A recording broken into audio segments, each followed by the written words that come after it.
Hello and good afternoon. Welcome to the Office of Workforce Development, also known as OWD, Spring and Summer Employer Panel Series with the Dudley Street Neighborhood Initiative, also known as DSNI. Thank you to all the staff and all of the panelists and attendees for helping to make this panel happen. Special thanks to Abigail Cross and Katie Lessner from OWD. Thank you so much. And John Smith from DSNI, who has been co-hosting the panel with us. OWD is an innovative agency within Mayor Wu's Economic Opportunity and Inclusion Cabinet that seeks to ensure the full participation of all Boston residents in the city's economic vitality and future. OWD funds and oversees programs that promote workforce development through education, job training, apprenticeships, financial coaching, and credit building, and career pathways that lead to great paying jobs. Please visit owd.boston.gov to learn more about our work. Today, we will discuss building a diverse workforce in the green job sectors. We are framing our discussion by asking the following questions. The jobs of the future are green. How do we make sure we have a well-trained workforce ready for these jobs and ensure that all Bostonians have opportunities in this growing sector? How can we serve both youth and incumbent workers in the city and around neighborhoods as well? Today's format will include a 45-minute panel discussion, followed by a 15-minute audience Q&A. We'd love to hear from you, so please use the Q&A box at the bottom of your screen to enter the comments and questions. If you have more urgent technical and technological concerns, please feel free to use the chat box also below. First, I'm excited to introduce Reverend Mariama White-Hammond, Chief of Environment, Energy, and Open Space, to give some opening remarks. Reverend White-Hammond, who has a long history in the environmental justice movement, oversees policy and programs on energy, climate change, sustainability, historic preservation, and open space. It's a privilege to have you, Reverend. Thank you for having me. So I am really excited about this panel. Know all of the folks on the panel and know of the great work that they're doing. You know, we are in a moment where I think we're already experiencing the effects of climate change. For those of us who grew up in Boston, we know that 90-degree days in May are not normal. Even quite frankly, to have heat waves in June is not something I ever remember being the case. And so climate change really already is here in Boston. And we're experiencing these realities. But we need to be honest about the fact that they are not experienced equally, nor are the impacts equally distributed across our neighborhoods. Recently, Mayor Wu announced our heat plan and our urban forestry plan is imminent. And in both of those cases, we recognize that from sea level rise, extreme heat, and air pollution, there are so many concerning factors, and they disproportionately affect those residents and neighborhoods that have significantly received the short end of the stick in terms of city resources and planning in the past. So while climate change is a clear and present existential threat to our way of life, it also presents us a significant opportunity to change, to build the kind of world that we could only dream of, and to create an equitable future focused on supporting our planet and our most vulnerable communities. This is much of the platform that Mayor Michelle Wu ran on and won on as she talked a lot about the Green New Deal. The idea that we can address the reality of climate in a way that also builds a stronger, more resilient, and more equitable economic system. So the city of Boston is doing a lot of different things, and I won't spend too much time. You're going to hear from some great panelists, but I do want to just highlight and lift up the exciting work being done that we funded at Bikes Not Bombs, that are training young people to do servicing of electric bikes. The work that BFIT is doing, I think you'll hear a lot more about this, to train young adults for green jobs of the future. And particularly one of our signature green jobs program, Power Core Boston, which will officially launch next week. You'll hear even more details about that. But in all of these cases, we're talking about programs that are focused on not just creating a green economy, but giving access to that economy to those communities who've often been locked out of prosperity in our city.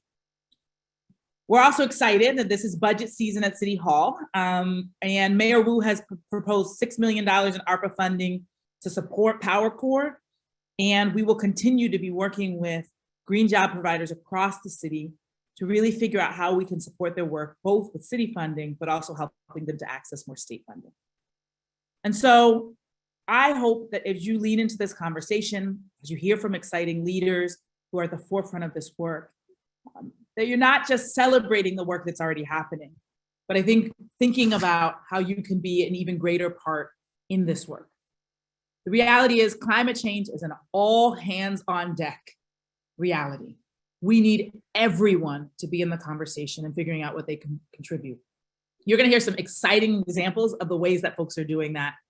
And I look forward to figuring out even more ways that we can support and uplift those folks who believe in and are doing work at the intersection of climate justice and economic justice. That is the future I hope for, and the one that I'm excited to be building with so many of the people that you'll hear from today. Thanks for having me.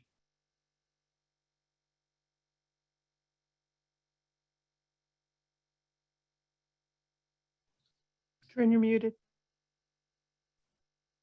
Thank you. Thank you, Reverend White Hammond, who's our fearless chief and leader in environment, energy, and open space. Your leadership is just very much needed, and thank you for being a trailblazer for this work. Now I'd like to introduce our moderator, former Somerville Mayor Joe Curtatone.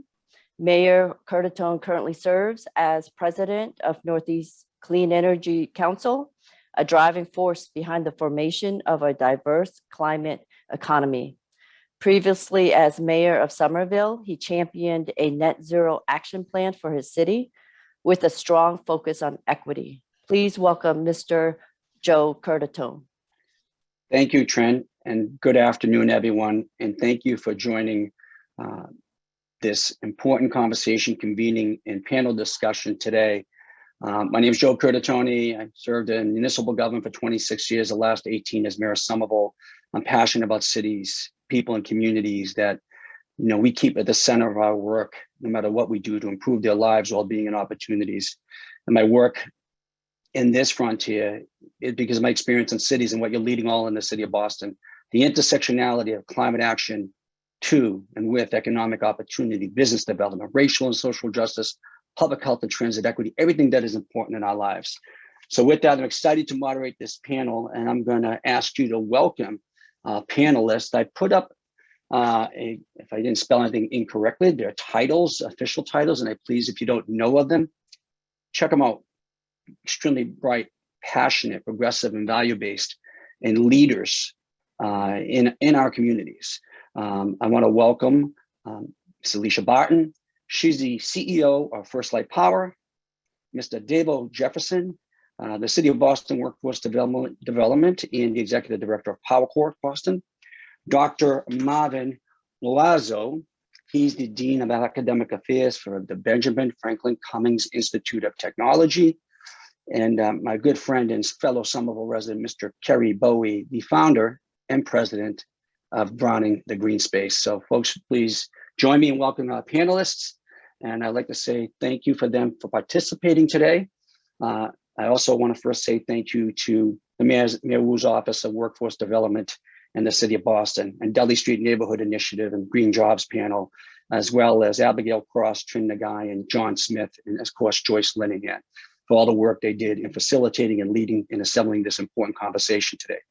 So my colleagues, my friends, leaders in our community, and the important work of climate action and fostering the climate economy ecosystem and leading with equity, as I listened to the Reverend Mariana White Hammond deliver her remarks, I'm reminded of words she spoke when we were at COP26 together. And I'm sure you all know, and folks, she had the attention of global leaders. She says some important things and really alludes to, and this will be posing the first question to our panelists, we're in a moment which I don't think we've ever been in our history, where we have such an important cause of climate action intersecting with all the important things in our lives, not aligned but inextricably tied to business development and economic opportunity for everyone if we dare to take it. Understanding that and what motivated me in this work, and to our panelists, all of you, given that context and lens, what is your relationship and what you do and what you've done and how you're leading the work to green jobs, and if you can share how you came to the work in this space. And we'll go right down the line. We'll start off with Alicia Barton. Thank you, Joe. Hi, everyone. Really glad to be part of this important conversation. So I'll try and hit it really quickly so we can keep moving. My relationship to green jobs today is, as Joe mentioned, I'm CEO of First Light Power. So I'm a green jobs employer. We have just under 150 employees today in Massachusetts, Connecticut, and Pennsylvania. And the scope of those jobs really ranges from essentially operators of our clean energy assets, which are large scale power plants, hydro, pumped hydro, solar, and batteries, to, obviously the full suite of corporate jobs, everything from finance, accounting, communications, legal, and the like. So I'm super passionate about attracting people to green jobs. I've spent my entire career on climate change. So in terms of how I came to this, it really was a passion for trying to make a difference in climate change that went all the way back to when I was in high school, and I studied environmental science then for my undergrad. I then went to law school, and I now, as CEO, I'm neither in science nor in law, but I have found lots of opportunity in this industry for everybody with all kinds of different skill sets. And that's kind of one of the main messages I want to get out there is green jobs are not one size fits all. And in order to accomplish the work we have ahead of us as an industry, which is to do something fundamentally transformative, something really hard, we need all the talent available to do that. So I know we'll unpack some of those ideas further, but thanks for inviting me. Glad to be here. Thanks, Alicia. I'll hand it off to Kerry, who could also share perspective about how it's important in your work, Kerry, and others, making sure that everyone has equitable opportunity and access to those jobs. Yeah, definitely. And thank you, Joe, for having me here. So my background is in environmental engineering. And then after that, I worked in semiconductor manufacturing, came back up here to school, and worked in the Patrick and the Baker administration. Alicia and I actually shared a wall at one point, early days of the Patrick administration. So I worked on environmental justice. And I think of that as the environmental bads, the air pollution, the asthma, all of those things. And, I saw our communities, our gateway communities, our Black and Latinx and low income communities getting more than their fair share often of those things. But the green jobs piece I see as the other side of that, which is the environmental goods. There are a lot of jobs in energy efficiency, renewable energy.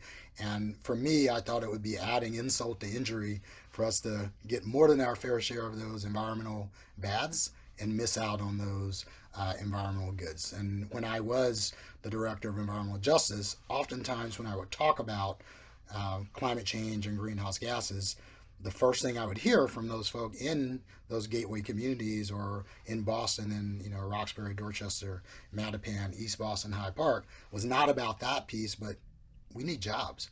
We need better education, housing. So there's a huge nexus between environmental justice, economic justice, and social justice. And that's what we're trying to do at Brown in the Green Space.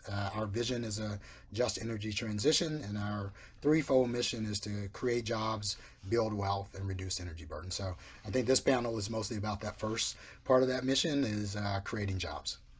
Thanks, Karen. I want to have Dave comment. Dave, you're part of an important fabric of any community. I said this, man, it's those agencies that direct contact with our communities, most vulnerable, who have the best view and perspective on what is needed, and tie really the thread that ties success from policy to our community members. So I'll have you answer that question as well. I think you're muted, Dave. I think we lost your video, so give me a chance. No, we still can't hear you. yeah, it's what I could. How about now, Dave? One more time. Can you hear me now? There we go. Great. I apologize for that No problem. technology glitch there. So honored to be a part of this esteemed panel. My name is Dave Jefferson. I'm the Executive Director of Power Corps Boston. And what brings me to this line of work is I'm a workforce development practitioner, certified resume and career coach, and I'm a teacher on a middle school, high school, and college level. And my whole career has been pretty much spent helping folks get to that next level in life. And so when this opportunity became available, it seemed like the ideal fit for me, helping to prepare young folks for work in the green industry. Another dotted line of my work has also been in dealing with inequalities and injustices that exist in my community. And so environmental injustice came across my plate, and it took me a minute for me to grasp the concept. And it was like, wow, like there's so many injustices that are happening from an environmental lens in my community. And if there's something that I could do to help exact that, I certainly would like to be a part of it. This opportunity as the ED of Power Corps Boston's allowing me that platform to be able to reach out into my community and prepare folks for work that will not only help them to exact climate change that's disproportionately impacting their neighborhoods, but also allow them to earn a livable wage in this space. So happy again to be a part of this panel and looking forward to working with you guys. Well, thanks, and thanks for the service to your community. And now from a bit of academic perspective, Dr. Marvin Loazzo. Dr. Loazzo, welcome. I'll allow you to answer as well. Thank you very much for the introduction. I'm Dr. Marvin Loazzo. I'm the Dean of Academics at Benjamin Franklin.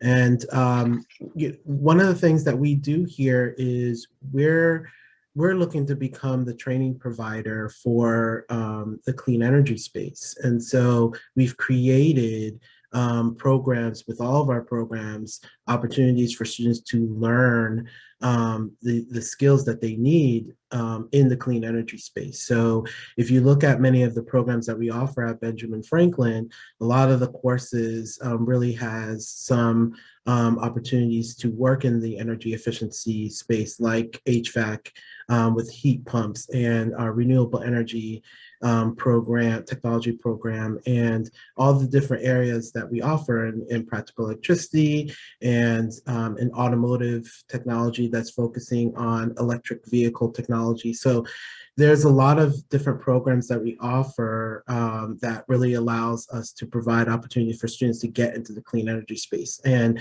we want to ensure, being a minority serving institution, that people of color have access to jobs in these areas. And so we want to make sure that we're providing these opportunities for students to get into these jobs that will become in high demand and high paying jobs. Thank you very much, Dr. Loazzo, to our panelists on the first question. So I'm going to pose a few questions. I may direct to one or two of you, but I'd invite all the panelists to chime in. And to everyone tuned in, thank you. Please feel free to post any questions now, to be asked now or down the road on the chat. Myself and Trent will be looking at that, and we'll offer them as many as we can to the panelists. So we're talking green jobs are used quite liberally. And I think everyone agree that, what are they? Sometimes we think you have to be the innovator, the researcher, the starter.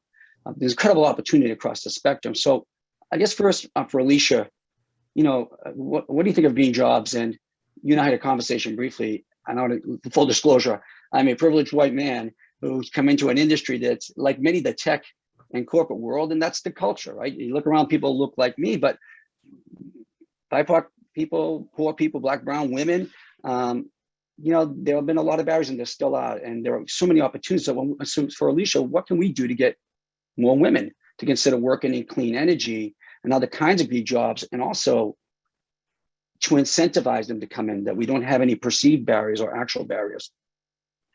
Yeah, it's a great question, Joe. And you know, I have spent my whole career in this field, and so you know, I do have an appreciation for the challenges we face in terms of diversity, um, and you know, that spans all the groups that you just said. I think a big part is having conversations like this and trying to demystify green jobs. I do think there can be a perception that like you have to be an engineer to work in this field, and you know, that's not accurate. I tried to highlight that at the beginning. I think there's room for all types of skill sets. So part of what we want, you know, we are trying to do, I think in the collective conversation, is to highlight, you know, whether you're passionate about communications, community relations, whether you have a background in math or whether you don't, there's a lot of potential. And we do need to show role models for how people fit in this industry, as you said, Joe, so that there's not those perceived barriers. So, you know, particularly for women and, you know, as a younger woman in this industry, it helps a lot to see leaders who look like you. It makes a big difference in terms of understanding how you fit. So we have more work to do there, but I think the more that, you know, our collective organizations can highlight diverse leaders of all kinds, the more we can, you know, make clear that, again, you don't have to be an engineer or somebody with a particular narrow technical background to succeed. You know, I think people will find that more welcoming and really reduce the barriers to access. The industry is growing at a phenomenal pace. You know, I just want to highlight that, you know, the rate of job growth and company growth in this sector right now is really unprecedented. So there is a lot of opportunity. And again, you know, what we're trying to do is hard. We're trying to change the world and fight climate change. So we need all the best talent, and we've got to do the work to make sure people know that opportunity is there, how to access it, make those resources available.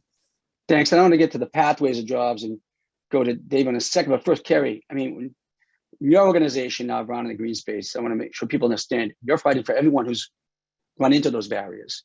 Black, brown people, women, and the runway is so wide and long of economic opportunity here. So I was hoping you could carry that on a bit, you know, about, you know, because I hear from members of my organization and high-level CEOs saying the workforce shortage. We need the bodies here, whether they're engineers at the operational level, implementation. But much like the clean energy choice for folks is not always the easy, equitable, sustainable choice. Understanding how you get on that pathway, and I'll pivot to Davo and Dr. Loiseau in a second, isn't as easy. So if you can talk about when we think, what do you think of green jobs? What are they from the perspective of the work Brown in the Green Space is doing? Yeah, no, definitely. And like I said, I was an environmental engineer way back in the early 90s, you know, before all this stuff was in a sense cool. And so a big part of this is about awareness. You know, to get people engaged, the first thing is to have them aware. I actually was at Boston University this morning. I gave a keynote to students from Boston Green Academy for their Boston Green Expo. And so just talking to them and letting them know about opportunities. Part of what Brown in the Green Space does is we're trying to connect the dots and be sort of the connective tissue. We're not, you know, I don't need to do what Marvin and Aisha and Kristen and the folk are doing at Benjamin Franklin Institute of Technology. They do that. We don't need to do what Davo is doing. We want to connect those folk so that they can get jobs with Alicia at First Light Power. And so that's really what we're doing. And, you know, I'll give one more example. Just last Thursday, we partnered with Greentown Labs, and we had a career fair. And so we had students from Boston Green Academy, Madison Park. We just got a big shout out for Boston Green Academy. Yeah, Madison Park, Charlestown High School, and there was one more, Dearborn STEM Academy. So, I mean, it was great. And, you know, I love what, you know, we're now members of Greentown Labs, but we literally and figuratively want to brown that green space. And that day was wonderful to see all those, you know, students, you know, from the city there talking to some of their startups, understanding. So this isn't scary to them, and they do recognize that there are jobs and jobs for them in this space. So that's really what we're trying to push in this area. Yeah, and that's a great. I want to come back to that point about bringing the students and what passion and curiosity that sparks when they see that. But first, you know, Davo, you are truly charged in leading an effort with creating pathways to green job for Boston's youth and returning citizens. And there's a question, a follow-up question about returning citizens. What kinds of things have to be in place from your perspective to have? Because we hear in the ecosystem, we're all trying to foster, and then we hear from labor, we don't have enough electricians to fuel the clean energy jobs. And I heard from AECOM, major engineering infrastructure company in Boston, said, we need people to work. And talk about your work on the pathways and connecting all the levels of opportunity. So yeah, thank you for the question. So first, I agree with all of what Kerry said, and some of what I'm trying to do is blow winds into the sail of some of the work that Kerry's doing. So I'm trying to create pipelines of young adults from disproportionate communities. Typically, they're going to be Black or brown folks. Some may have had some experience with the criminal justice system. They'll need a high school diploma or GED. And that, for the most part, should be enough from a baseline perspective to into entry-level opportunities. Some of these jobs have stipulations of college-related backgrounds to enter these opportunities, and that's not necessarily the case. So what we're doing is within a 6-month period, we're going to be able to produce that pipeline of young folks who will have the necessary skills to enter into entry-level opportunities. So they'll get stuff like introduction to environmental stewardship, tree and plant identification, that's both natives and invasives. They'll get site preparation, planning, and early care of trees. All of these skill sets will allow them to, as at minimum, be able to have access to entry-level opportunities, which says they'll be able to hit the ground running, kind of plug and play style. We're also going to back that up with a lot of soft skills training, so time management, workplace etiquette, de-escalation in the workspace, so that once they are allowed to get some of these opportunities, they'll be able to maintain them and in essence move up with some additional training. But some of what I would ask from the industry is to take another look at some of the job specs. Are all the qualifications that you have listed actually necessary for a person to be effective in this role? And if not, remove some of those barriers, because as you mentioned, there's an issue with available talent to fill some of these roles. And some of that in regards to barriers could be some of the job description requirements. If they're not a necessary piece of the job as a requirement, then they should be removed. Some of those barriers should be removed, alleviated, so that people will have a little bit more easy access to these opportunities. And as Kerry mentioned, some of that awareness, institutes like Boston Green Academy are pumping out folks who will be a lot more aware as we move forward. But so many people in our community, this stuff is not on their radar. So in essence, a lot of the efforts that I'm trying to put forth is just putting it out there and letting people know, letting people be aware, be in the know. Terms like racial discrimination and in the environment were things that weren't on my radar at a point. And as they became known to me, it was mind blowing. It was like, wow, I didn't know that was happening. It's like, did you know, or were you aware, or did you hear about? And it was like, the more I heard about it, I felt like I had to spread the gospel on it and get this information out to as many people as possible. That awareness piece is key. And from the employment perspective, removing unnecessary requirements that might currently be on some of the job descriptions.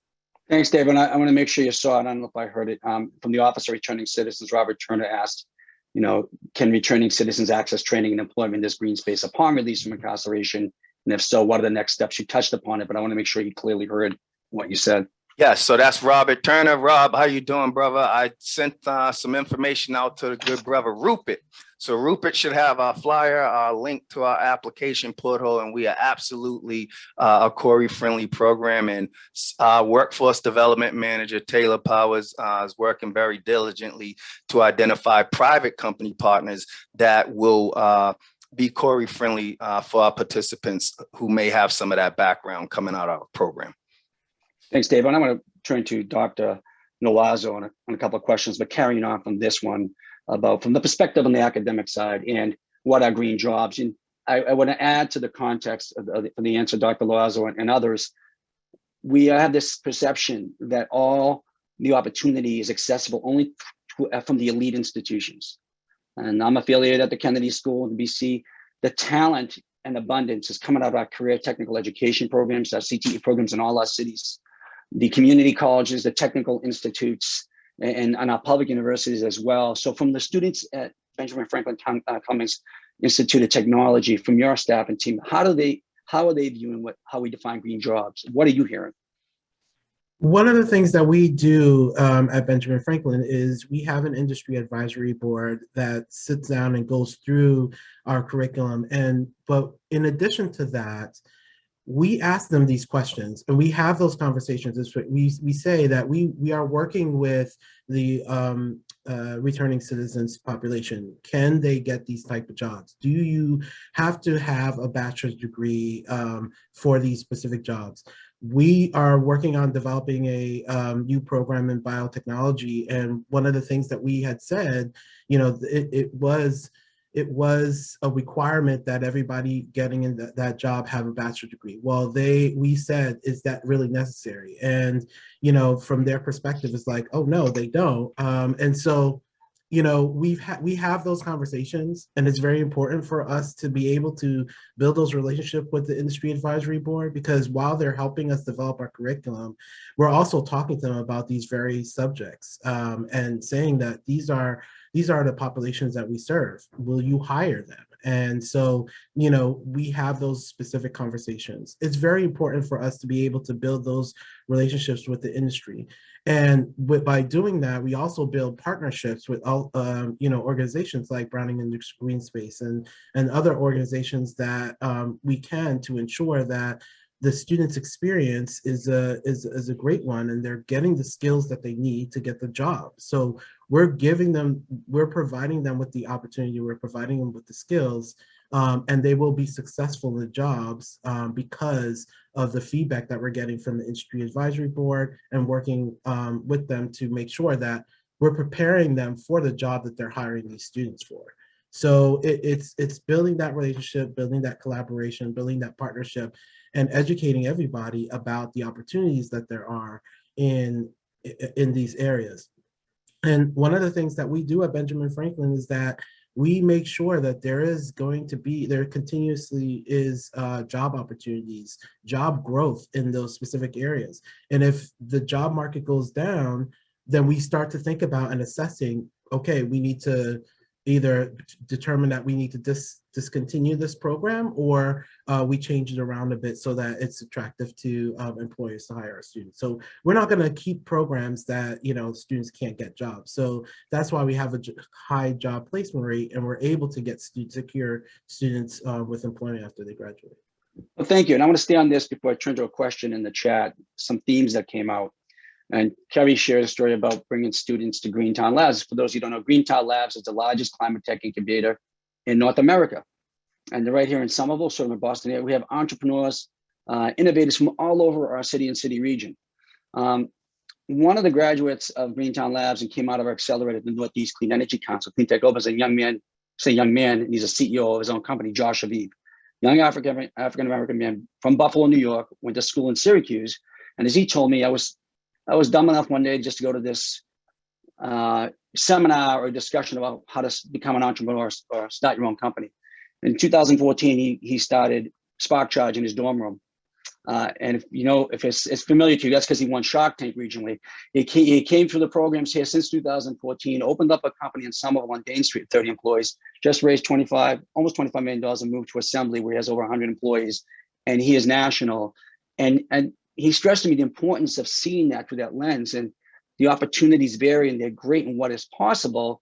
So I want to stay in that theme about, collectively what organizations like mine, policymakers can do to support the direct program. I'll start with you, Dr. Loazo, in the technical schools, community colleges, CTE programs that happen in the city of Boston's Office of Workforce Development that Dave was leading. And Kerry, certainly the work you and Brown the Green Space, and Alicia, you've run the gamut from a lot of those agencies and reaching a high level. What can we do? It's almost like a mentoring and to spark that imagination, because we need heroes in this. I think Josh Aviv is one of those heroes, by the way. So Dr. Loazo, if it's okay, I'll start with you. Yeah, I mean, collaboration is critically important. I think what happens to a lot of students that if they see themselves in these companies, they're more likely to get into it. And we should be working with different folks in the industry that could talk about what is what they could do in these jobs and what is it like. It's different when you're in the classroom and you're learning the skill in the classroom, but when you're actually in these companies and working in the industry, there also needs to be a place for them to feel comfortable, to feel like they belong. That's going to be critically important. And so, if they see people where, that is doing this work already, that they can relate to, then that would be something that would work really well for them. So we would love to build collaborative opportunities for the students to have access to that opportunity of mentorship and coaching. Thanks, Kerry. Yeah, and following up on, and I see a few other messages in the chat, and hopefully I'm not butchering this. Majad asked about sort of the is it just entry level jobs? And I'll go back to what you just said, Joe, about Josh. No, it's not just entry level. We're talking entrepreneurs. We're talking CEOs and business folk. We have a program with the Exodus group out of Aberdeen, Scotland, where we're looking at offshore wind in partnership with Mass Clean Energy Center. We're looking at not just apprenticeships and internships, but we're starting to think about post-bac programs, and so we can think about beyond those entry-level jobs. Our second mission is to build wealth, and so that's not just about creating jobs. That's about, we want to create millionaires, in this space. We want people getting large, multi-million-dollar contracts, and all of that is really, our end goal is to reduce energy burden. Our Black and brown and low-income folk, are paying more than their fair share for energy. And we think that when we have companies led by people of color, and we have more people in the workforce and at all levels, like Alicia said, Alicia's an attorney. We need attorneys, we need engineers, we need, marketing, communications folk. We need, green jobs are white collar and blue collar jobs. They're technical and non-technical. They run the gambit. And so we need everybody on deck, and there are opportunities for all. Just to amplify what you said, no greater opportunity to invest back in people, place, and planet, and create community wealth.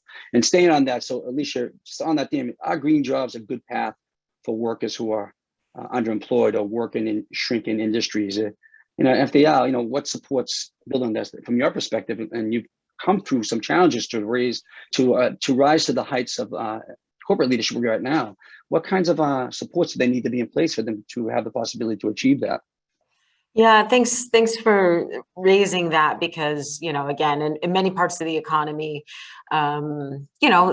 there is a shortage of workers, like there is in climate jobs, like we're talking about today, but that's not uniform. And there are trade-offs as we go through energy transition around things like, for example, fossil fuel plants that are closing. And that has been happening for, a number of decades in New England, if we're kind of focusing on the local area, and it's ongoing. But, the good news is that with that decline, an even greater, far greater job creation opportunity exists in climate related jobs.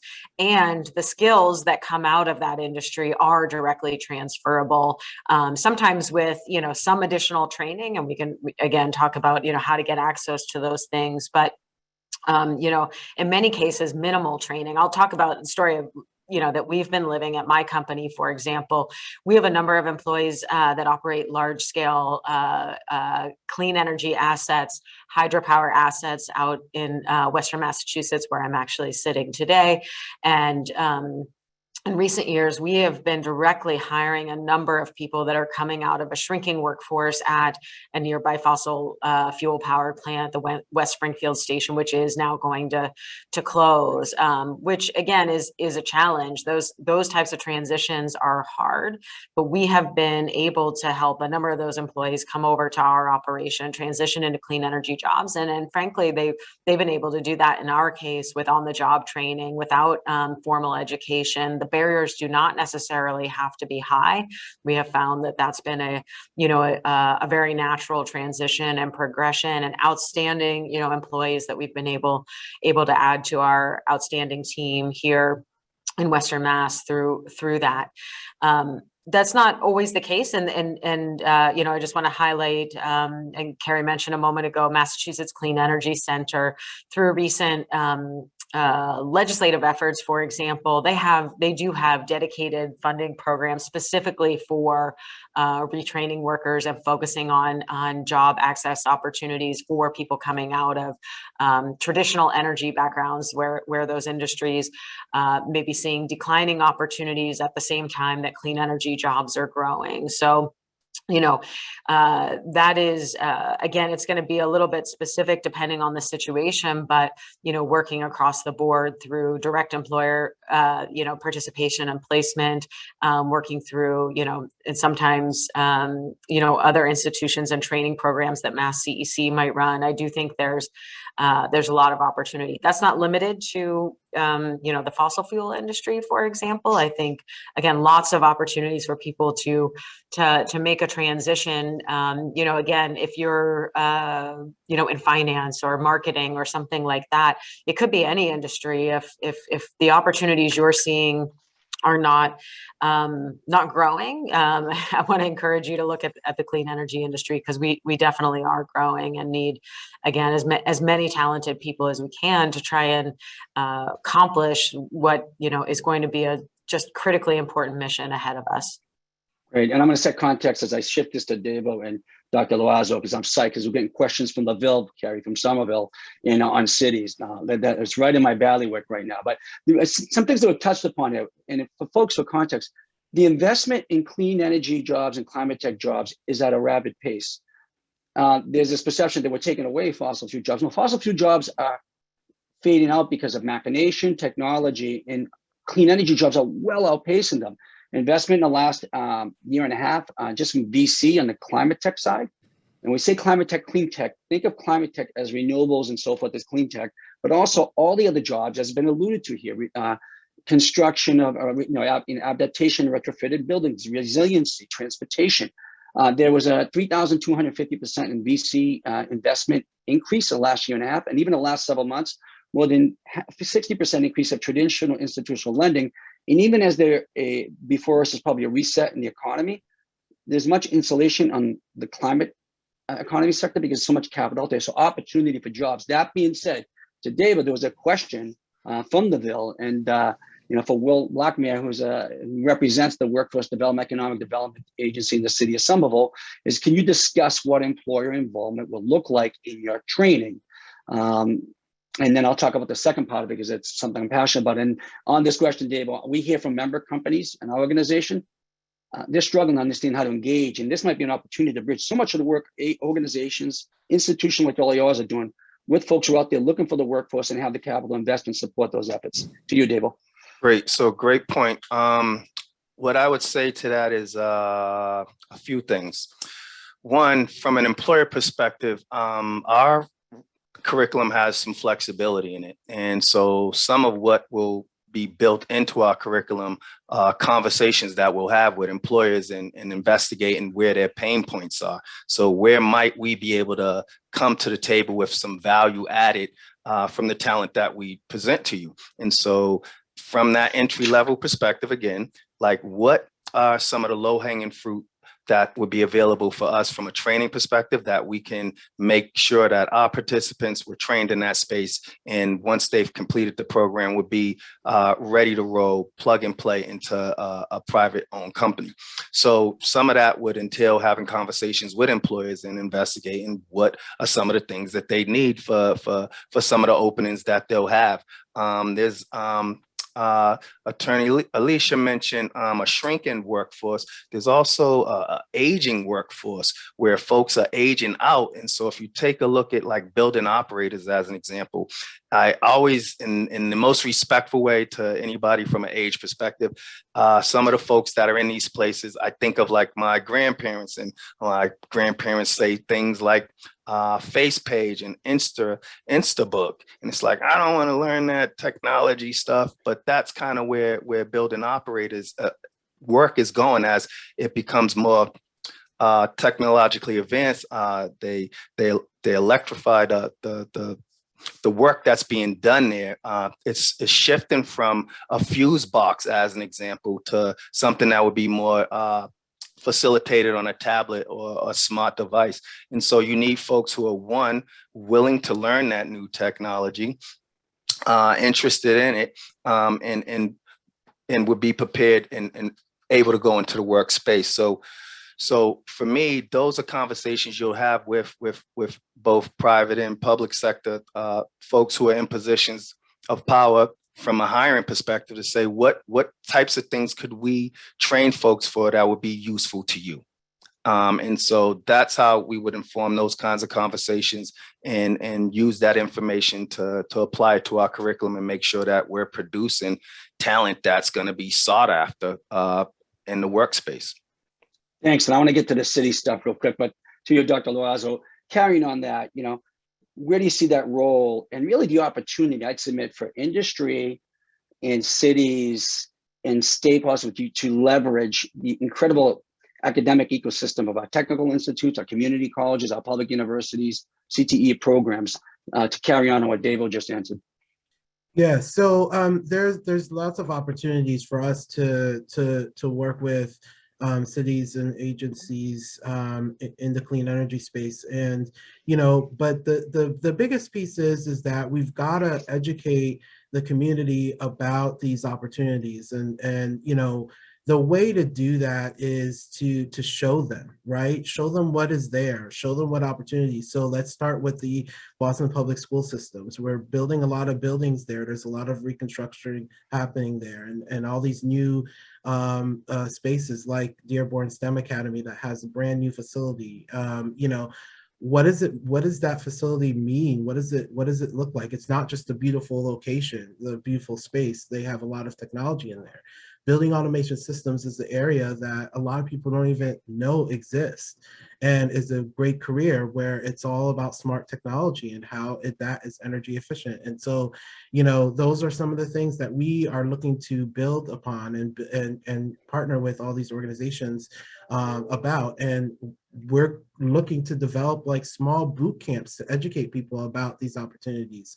But these partnerships need to happen because everybody needs to be involved in the green space. And so how do we do that is by coming together, not working apart. And so, there's a lot of silos that happen in Boston, right? And so what we're trying to do at Benjamin Franklin, and, and what Carrie alluded to earlier, was that you got to eliminate these silos and come together and work together to educate the community about these opportunities and about these career goals, these career paths, and what the city of Boston is trying to do and what the state of Massachusetts is trying to do around clean energy. There's a lot of resources going into it.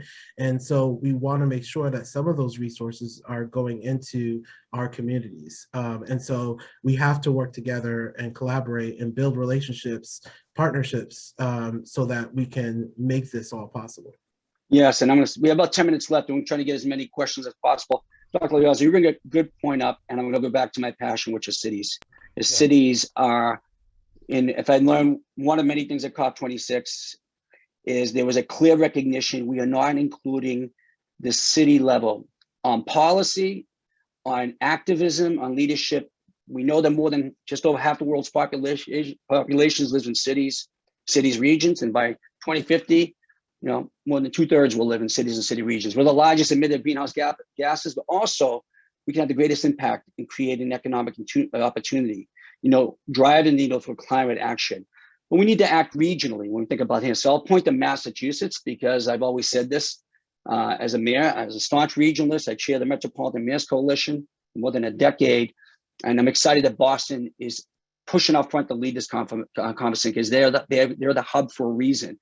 But to have impact on our climate action goals, we need to think beyond Boston, Somerville, Cambridge. It's Metro Boston's 101 cities and towns, and we need to take this to the other subregions. And we have to have equity geographically as well, because what we find a lot of times when we're fighting for investments in clean transportation or other reforms, we have communities that are isolated more rurally, suburbanly, and we need to have empathy that they're going to share in this opportunity as well. And we know there's incredible innovation happening in agricultural technology, in irrigation, so many things. And the manufacturing jobs and distribution, they're not going to all be in the city core because we don't have enough space. And this is a story that's playing across every region. And so someone said, what about cities and regions? I will say we can't have 351 cities and towns in Massachusetts with individual climate action plans that rely on themselves. We will not achieve our climate action goals. But the wealth and opportunity we can create can cut across all our boundaries. We're not that big of a geographic region. So from everyone's perspective, you give a quick comment, and whether it's in the private sector where you are, Alicia, you were at NYSERDA as well. I know you dealt with this, how we can scale up this work to bring other municipalities, smaller cities who don't even have the staff to think about this and implement it. So I'll leave it all to you. Let's go around. Let's go Alicia, then Kerry, and then maybe Dave and Dr. Walzer real quick. Well, I think you framed it well, Joe. And one of the things is it does take leadership. And that was something you really spearheaded at Somerville, just to point that out. But we know that there are, municipal leaders working on these issues all the time. And sometimes they don't even know that what they're working on is really related to climate. They're just trying to solve problems, for their local communities, because that's the work that you do at the municipal level, as you know, as well as everyone. So, we've seen tremendous leadership out of large cities like Boston and Somerville, but also really exciting, innovative pilots that have been launched out of relatively small cities. Places like Ithaca, New York, and you mentioned the work that I did over there. So, I think it does start with people talking to their neighbors, talking to their municipal leaders when you're at community events, raising this. There's multiple aspects of can you implement change at the local level, which is sometimes easy to do and sometimes hard to do depending on what's available.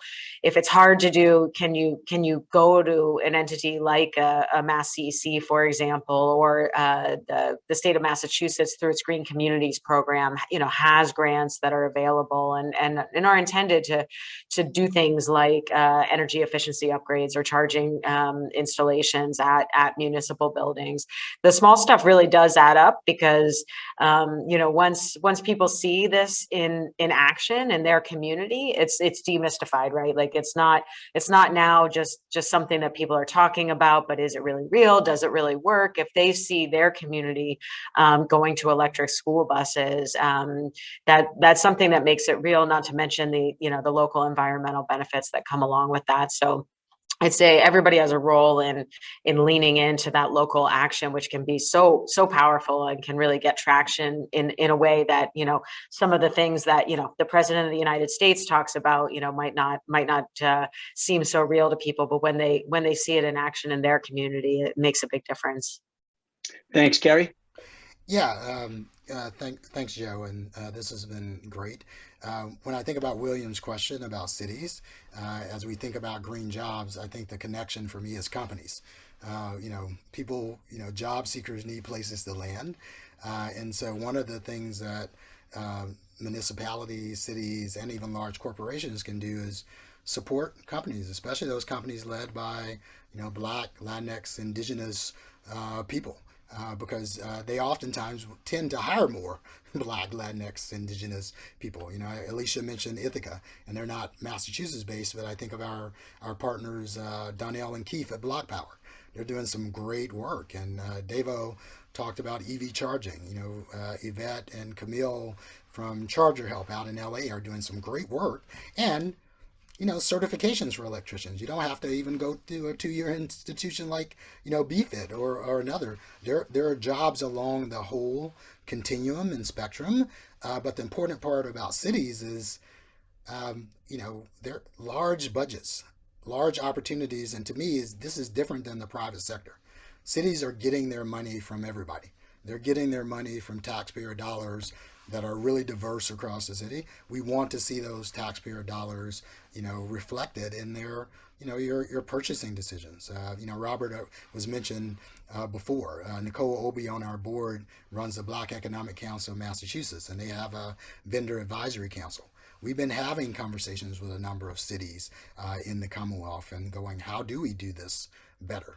How do they do a better job in terms of supplier diversity? How do we make sure there's a pipeline of companies that, from a system dynamics approach, that leads to better hiring of people, and for us, it leads to reducing energy burden, because we think those companies have their foot already in the door in the communities like Lawrence and Lowell and Brockton and New Bedford and Springfield, Holyoke, Chicopee, wherever. We think it's just an easier glide path in a sense, so cities can support those entrepreneurs. Thanks, Dr. Loazo, and then we're going to go to a final question. But folks, if you want, you have my email, you have those who are hosting the call, send us your questions and follow up with us. We appreciate you've stayed on. So many great partners offering their partnership. I want to give a shout out to the city of Cambridge and all the organizations here. Dr. Loazo? Yeah, I mean, there's a lot of, we need to figure out how to work together. The biggest piece here is where are the resources going to come from? And I think it needs to come from the state level. And so how do we lobby and work together to do that? I agree with both what Carrie and Alicia said. It's got to start with leadership. But there are organizations like Benjamin Franklin that is willing to support the effort and go out and look for the resources with the state. And how do we broach that subject and have that conversation? But if we want to get every city to be involved, we have to take it to the state level and get some resources that way, and make sure that everybody understands what does it mean to be a clean energy state. Oh, great. I'm going to go to the last question. I'm going to add a layer to it. Thank you, everyone who's participated. Again, thank you to our host, City of Boston, Mayor Michelle Wu, the Office of Workforce Development, as well as Trin and Joyce and John and Abigail and the Dudley Street Neighborhood Initiative and our panelists. Now, going into the last question, and there's some questions about repeated questions and important ones about English, for non-English speakers, first generation Bostonians, newcomers. My family was immigrants from Italy. That was my first language. I was born here. My mother and father were access jobs. They had, they could get a job. It wasn't easy, but even now there's a stigma. We're stigmatized who can have access to those opportunities. And whether you're that or making sure that even our labor workforce side, these jobs should be providing everyone the skills and development opportunities for high paying wages, that they should be brought along in this. So as we think about, I'll just make a statement on that question. The intent is, and what everyone's advocating was that everyone gets brought along, immigrants, newcomers, no one's left behind because the runway is that wide and long. Panelists can feel free to comment on that, but if you do so, please on this question too. Is industry doing enough? And not just green companies, all companies. I represent an organization that has companies that aren't renewable energy and asking us, how do we meet our ESG, our equity, sustainability, and governance goals, whether that is a moral compass guiding them, an SEC regulation, or they're investors. People are required to, and they want to put money towards this. And maybe there's an opportunity to support what institutions like Benjamin Franklin Cummings is doing around the green space, partnering with other industry and learning from First Light Power or what you're doing, Dave, in Boston. So I'll pose it to all of you quickly to answer, and thank you for joining us today. I'll give it to you, Dr. Loazo, because I started on the other one before. I'll let you kick it off and end it on your end. Yeah, I mean, I think there's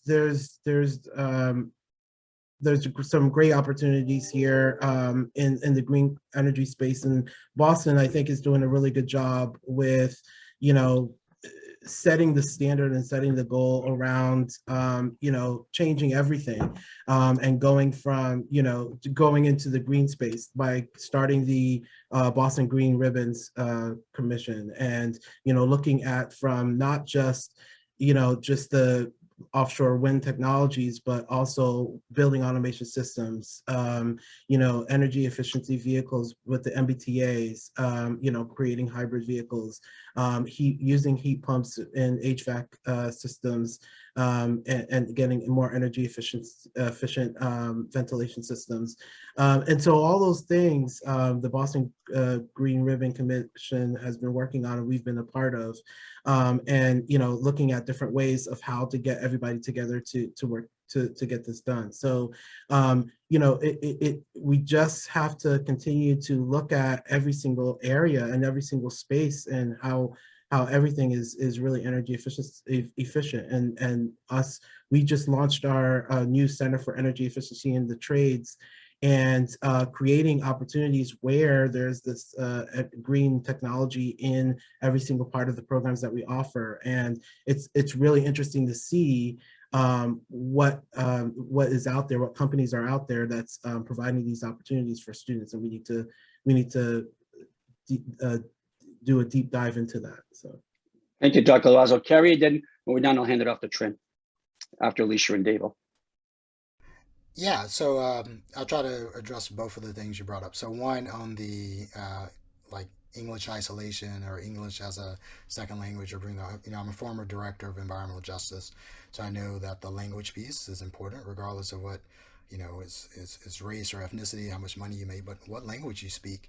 You should have a right to all of these things: clean air, or clean water, open spaces, and to this green revolution of new jobs. So we should not leave anybody out. One of our board members, Abel Vargas, actually runs Valley Home Insulation out of Lawrence, and I think Abel is like, I think there are 4 minority like HVAC contractors like certified in the state, and I think 1 like insulation certified. Like, it's him.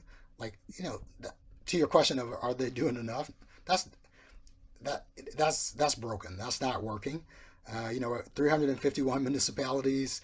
We got like 5 minority contractors. Like, that number needs to go up because I think, I know we'll hire more people and we'll get more of the technology to the people who need it the most. Not, the vulnerable communities that we've been talking about, not just the rich, white, green, and vain, which is where a lot of the technology is going now. So that's, I think that's the biggest thing, one. And then I think on the company piece, I think everybody does things because there's fear or love. And sometimes with some of our companies, it's, I don't know if it's sometimes ignorance or apathy or sort of a mix. I think what we're trying to do is, help. I think oftentimes we just, as individuals, we're super busy. I think companies are too. If there's not incentives and priorities to do it, if they don't recognize that, diverse companies are better companies. BCG, McKinsey, all of these folks say it, but it's not translating all the time. So that's what we're trying to do, is show that, hey, it behooves you to do it, to do, a better job there. And what we want to do is meet people where they are. I don't want to beat up on companies for not doing it. We want to take more of a carrot than a stick approach and say, hey, here are the things that happen, and we can win for everybody, because we're living, as a country, trillions of dollars of economic development on the table because we're not accessing everybody, and that just doesn't make dollars and cents. Regardless of if I think we should have stronger moral and ethical compasses than that. But even if you just don't care about that, any of that stuff, and you just are a straight hardcore capitalist, we still should be doing this because it makes sense from the bottom line, not just the triple bottom line, the bottom line. It makes sense to do this. Thanks, Carrie. Alicia? Thanks, and it's been a pleasure to be a part of this important conversation. And I'll just, I agree with Carrie, and I think we can be blunt. No, we're not doing well enough. And business leaders aren't doing enough as well. So, we need everybody to hold our feet to the fire as, as an employer, myself as a business leader, and then to, spread that out across the industry as well. It is about, again, whether we're going to be successful. We will not be successful as a company. We won't be successful as an industry. We won't be successful as communities if we're not leveraging all the talent that's available. That's what it comes down to. And so, we do have to do better. There are, there are signs of progress, but we've got a long way to go. And I think, again, for me, I think the more we can, try to demystify and kind of talk about the opportunities, we need to make sure that we're knocking down perceived barriers collectively, and that, that we provide those pathways. You also asked, and I'll just briefly touch on the union jobs piece, Joe. You asked a little bit about that.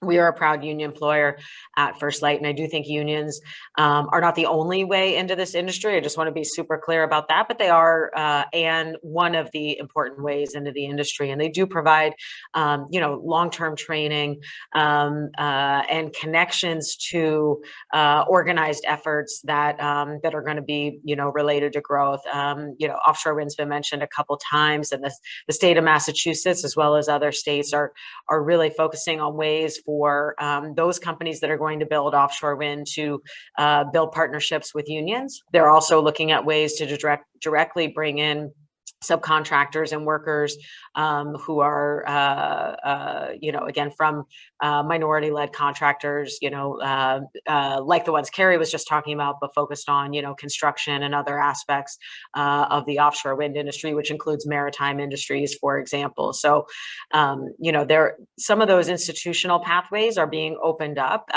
by, directives at the state level to say, if we're going to collectively invest in clean energy resources, those companies, we need you to do better. We're going to tell you, you need to focus on this, and it needs to be a priority if you're going to get the state's business for doing this. And I'm not personally familiar with, if there are similar provisions at the city of Boston, but I certainly encourage, anybody with a large footprint as a buyer of, services like this, whether you're installing charging stations or looking to install solar panels or energy efficiency, weatherization, to really build this into your procurement thinking. It makes a big difference. Thanks, Alicia. Davo? Thank you. So a couple of things that come up to me in regards to that last piece. So as a workforce development practitioner, a couple of things that are on my mind in preparing folks for work is one, that we provide support services and coupled with soft and hard skills that allow you access to employment. Then two, we need to make sure any barriers that would exist to that employment that we've set you for are not going to be there. So we're not going to set you up for a college requirement job if that's not what we're going to be able to provide you training for. So some of my concern with folks that new immigrants to the Boston area is like, can I legally get you a job after you finish this training? And if the answer is yes, then I wholeheartedly want to work with you. My reluctancy to not work with a person in that space is I wouldn't want to have you come through that training and then me not be able to place you into employment once you complete it. I've probably just wasted a bunch of your time that could have been spent better doing something else that would allow you access to employment. So that's my only concern around that is like, can I actually get you employed after you complete this training? And so I'm working with folks to make sure that I have a great understanding on that and what jobs would be off limits to me in that regard, and which jobs would be available for the graduates of my program. So, and kind of backtracking a little bit, just a couple of closing points around just collaborating versus competing. It's been my experience in the short time that I've been at PowerCore Boston. I've been able to make a lot of headway with the approach of how can we collaborate, because me entering the space, there are other green industry programs that are already up and running. And how do I appear to not be a competitor? And how can we figure out ways where we can work together or at minimum support each other's work? So if you look at a Boston Green Academy, they graduate folks and they're typically around 18. You need a high school diploma or GED for our program, and you must be 18. So it's a natural pipeline. There are a number of programs that are 2 weeks in duration. You finish that program. If you're not able to quickly connect to something, our opportunity might be a good fit for you. We're only a 6-month program. If a participant's interested in taking a deeper dive, I might introduce them to a B-Fit as a second opportunity that they may want to look into. So I just want to emphasize collaborating versus competing. And then lastly, for the folks who may not be able to get employment after this program, one of the options that I'm looking into is adding an entrepreneurship component to our program. So I'm a strong believer in God bless the child who has his own. So instead of me asking you for a job, I can create my own employment opportunity if I'm properly trained to do so. So absolutely looking into what that might look like and setting folks up for the potential of launching their own entity once they were able to get the proper training to do so. Thank you. Thanks, Davo. And if I could bring you all on a worldwide tour, I would. It's a great conversation. Thank you all for joining us. And if we haven't answered your questions, please reach out to us. We have our contacts in the chat. And thank you for your engagement and staying on board. I want to thank our host, but this time I want to pass it back to Trin Nagayan for some closing remarks. Thank you to our panelists once again. Trin. Great, thank you. I'm so inspired by the panel and your wisdom. So we have a lot to do on our end to follow up. So thank you all for sharing your thoughts, wisdom, and guidance, and also for those of you who are who contributed in the chat as well. I'd like to thank our panelists for participating in this panel, for taking the time, particularly Mayor Curtatone for moderating and contributing to the panel discussion, and DSNI's John Smith for co-hosting and collaborating and co-sponsoring this panel. I'd also like to invite you to our upcoming employer panel series. It would probably be our last one until the fall. It's called Creative Economy Industry Panel. So it's our third and final panel, the series that's in a collaboration with OWD and DSNI. This one will be live, so please join us in person on Tuesday, June the 21st. The time would be 2:30 to 3 o'clock. We'll have refreshments and a reception. And then from 3 to 4:15, we'll have a panel. And the location is Mass Art Design and Media Center. That's on 621 Huntington Avenue, Boston. And OWD will post a registration link information in the chat, as you can see, and we'll send it out via email as well. And you can see the registration in the chat box. So we hope to see you then. Thank you so much.